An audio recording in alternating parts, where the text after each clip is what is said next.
Well, I was looking on Facebook Marketplace and I saw this dozer for sale. It has a Detroit Diesel 271 in it. And I thought, well, man, that's pretty cool. The ad looked pretty decent on it. I contacted the guy and then he sent me a message saying that, well, I didn't put it in the ad, but it's got a pretty bad oil leak on the backside of the engine. So I'm still going to go look at it. And it seems like it'd be something fun to work on and have here at the property to take care of stuff. I mean, initial thoughts, if it runs and drives, it'd be easy to get on a trailer and easy to get it home. We don't have to worry about wenching it up or anything like that. So it'll be, if it runs and drives and operates as it, kind of should, I can probably take care of the oil leak on the engine. Working on a 271 would be fun. But initial appearance here, it looks pretty good.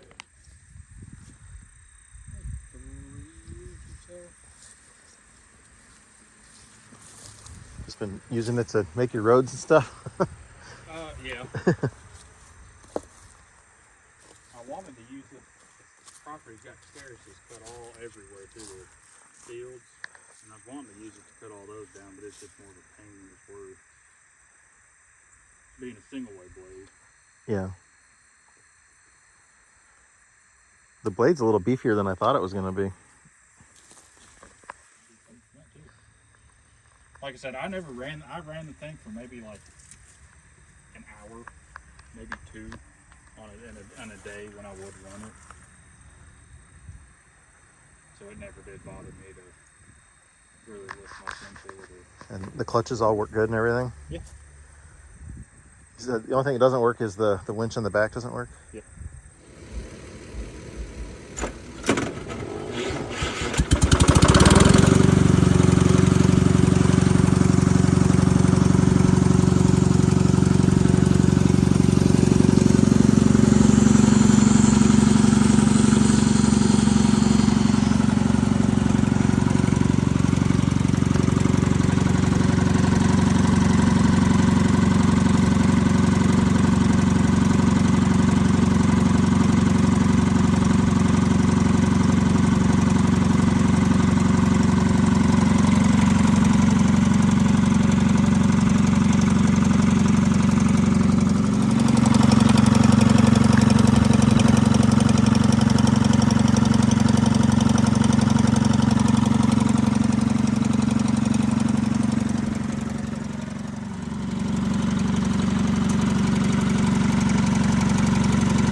Yeah, if you could a little bit.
Shut it off.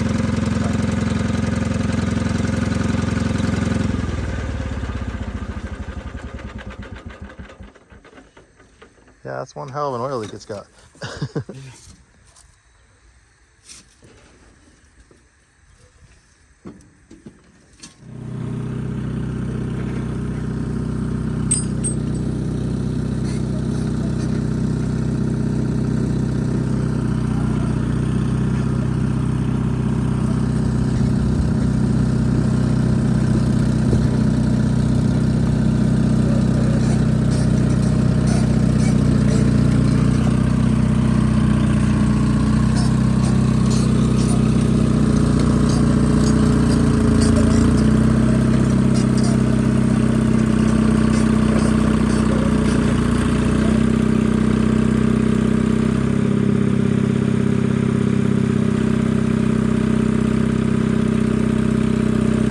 Good so far. Did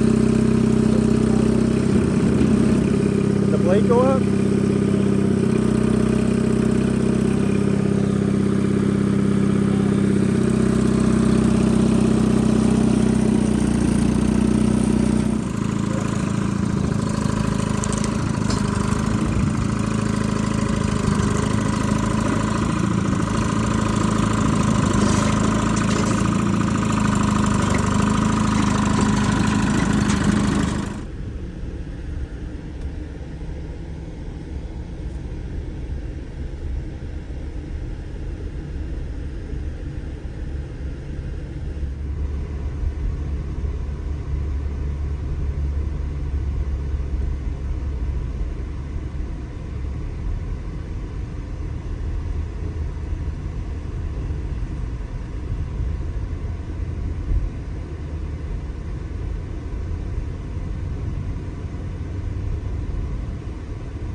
Your ground is loose. I saw sparks come off of the ground area.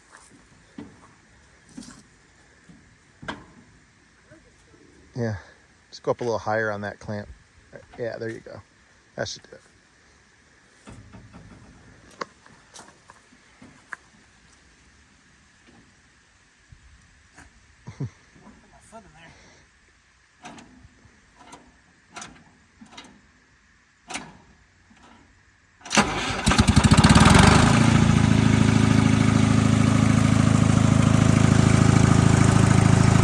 Can I just pull it?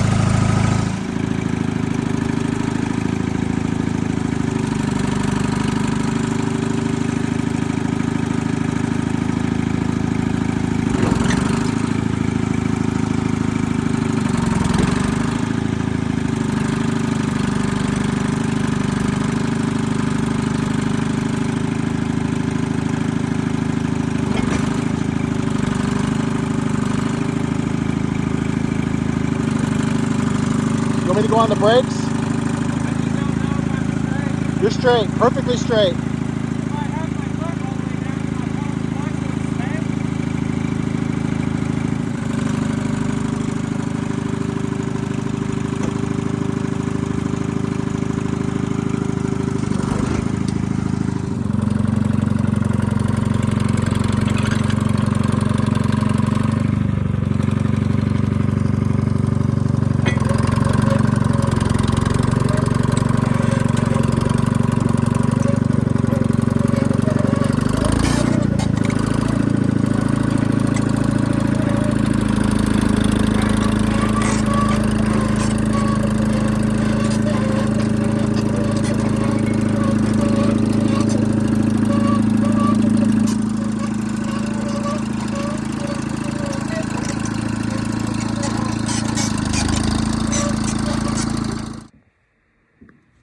So I got the operating instruction field manual,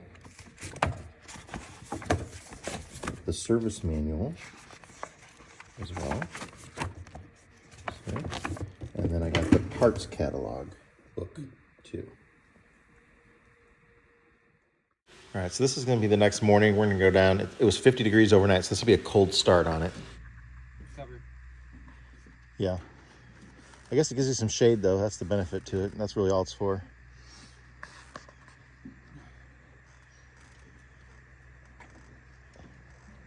That's, you want the clutch off, so clutch forward. There you go. That should do it. Whatever that is. That's the shut off. So otherwise that thing shuts the fuel off when you pull it on the governor, like it pulls the fuel rack back, and it also closes, I think, an air intake too.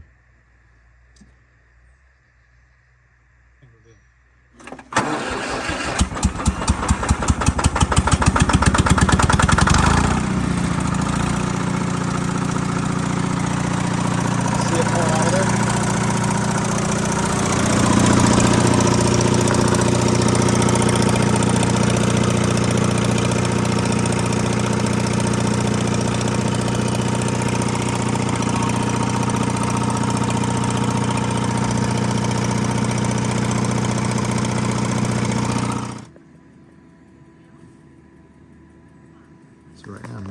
spots are coming out of this through the battery charger going into the twin group 31s. There's a group 31 in each of the armrests there.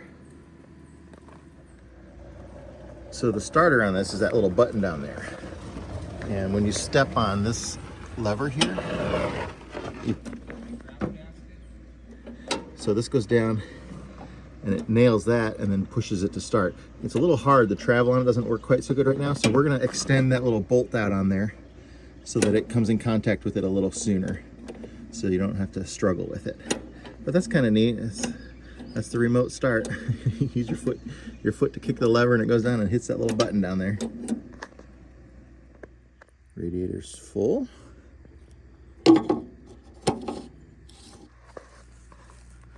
So we got a little welding to do up here. There's one bracket. This one's gone, and that one's gone down there, that hold on the grill to protect that from a tree branch or something going through the radiator. We don't want that. So we've got the grill to put on there, but we just got to weld a couple more tabs on there to get everything threaded in.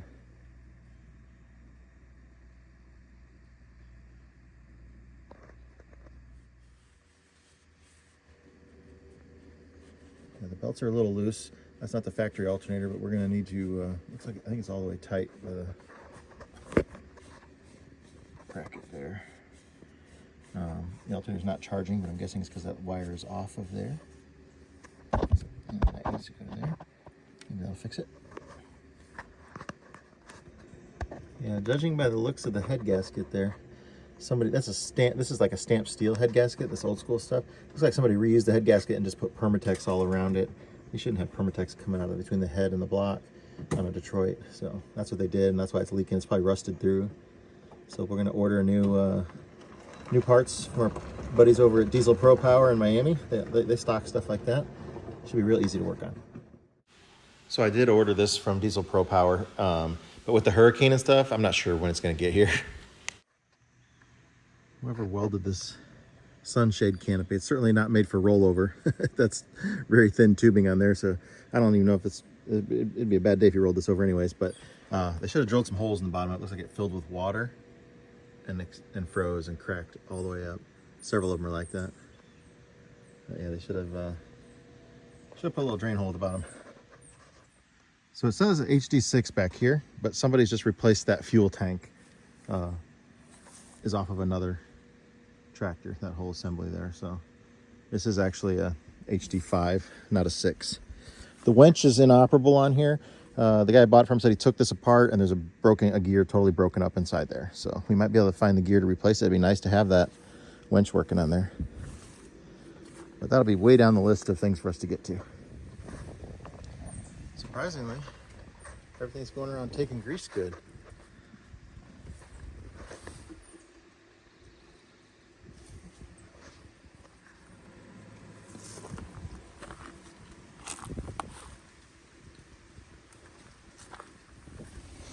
We're not going to start it here, but I just want to see if it turns over if these batteries have been charged. Not really, huh? Let's link. Voltmeter and see what this one is. Yeah. See if they're actually connecting. Let me try this engine start. Now try it. Yeah. Okay. So we got a new wire connector on that. Hopefully that'll make that alternator work. That'll be nice. I don't have to buy an alternator. Engine oil. Looks pretty good, but we need to add some to it. Okay, we put a airbag bolt in there. Let's see how that works. Oh, yeah. Much easier, right? Yeah. I don't have to stomp on You it. barely touched it, right? Be nice. I don't know. Feet look like in Try- the 50s. But Yeah, they apparently didn't wear boots like that. No. Yeah. It's hard to get in there for sure. Yeah. The thing will pull the clutch back a little bit. They make size 12 then. We got a few fittings that aren't taking grease. We're taking them out, putting new ones in. So where that oil leak was coming out between the head and the block there, I peeled a bunch of that Permatex off of there, cleaned it up real good, and put a little JB weld on it just so it would seal it up. We let it dry for about 4 hours, and it did perfect. I still ordered the right parts. They're coming. I just wanted to temporarily stop it from leaking so bad. Go.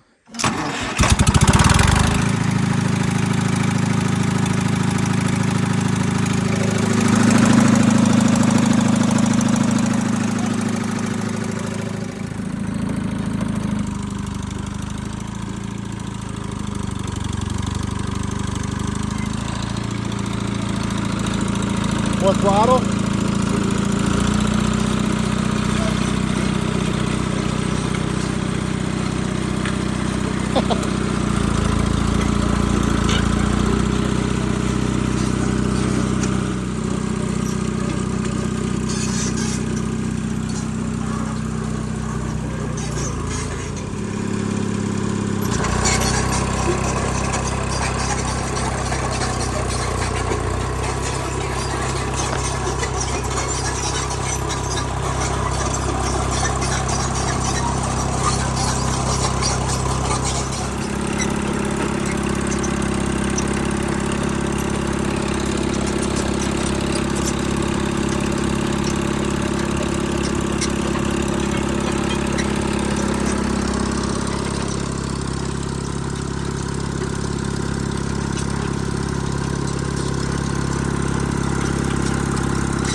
What is it?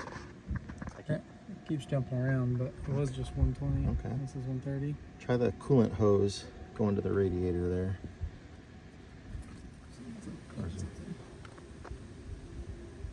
160, Yeah. 150, 162.5. 162. Okay, yeah, so it's working. Just gotta get a new gauge for it so we can keep an eye on it. Because you said that gauge just said 100. I don't think any of them were. It just said 100 the whole time. Yeah. And then the oil pressure said 20, but then it kind of went away. I mean, it has oil pressure. Obviously, because it squirted it out really far. We ran it down the hill, and like maybe one little tiny drop came out of there, ran down there. That's it. That's pretty amazing for that JB weld. But we have ordered the new head gasket, so we'll get the head off of it. But nice to be able to use it until then. Yeah, we use Diesel Pro Power for all of our 71 series stuff, and they have a great selection of stuff, especially for these 271s too. 671s, Vs, 92s, they got all that two-stroke stuff. Well, this thing's gonna be a lot of fun to work on. It's gonna be a great addition to the property. We can make some more RV camp spots and work on our roads and stuff like that too. So it's gonna be a great addition to the property. Just watch for more videos coming soon when we get the head off of this. That should be a fun project.